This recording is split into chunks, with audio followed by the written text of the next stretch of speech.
আল্লাহর এক বান্দা ছিল নামাজে সেজদায়। তখন আল্লাহ রাব্বুল আলামিন তাকে ডাক দিয়ে বলে, বান্দা তুই যতই নামাজ পড়, যতই সেজদা কর, তোর জায়গা জাহান্নাম। এই কথা শুনে বান্দাটি বলল, আলহামদুলিল্লাহ। আল্লাহ তখন বলে, এই বান্দা, জাহান্নামের কথা শুনে কেউ আলহামদুলিল্লাহ কয়? বান্দা তখন বলে, আল্লাহ, জাহান্নামের মালিকও তুমি, জান্নাতের মালিকও তুমি।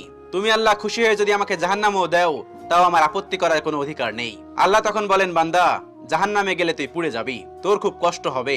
বান্দা তখন বলতেছে, আল্লাহ, কষ্ট শুধু আমার হবে না, তোমারও হবে। আল্লাহ তখন বলতেছে, বান্দা, তুই পুড়বি জাহান্নামের আগুনে, আমার কষ্ট হবে কেন?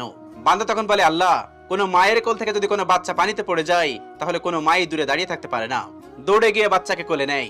আমার বিশ্বাস ওই মায়ের চেয়ে কোটি কোটি গুণ দয়া তোমার বেশি। আমাকে জাহান্নাম দিলে তুমিও আল্লাহ শান্তি পাবে না। আল্লাহ তখন বলে, বান্দা, এই দলিল তুই কই পাইলি? বান্দা তখন বলে, আল্লাহ, আমাদের জাতির পিতা ইব্রাহিম আলাইহিস সালাম তোমার প্রেম মুখে নিয়ে যখন নমরুদের আগুনে পড়ে গেল,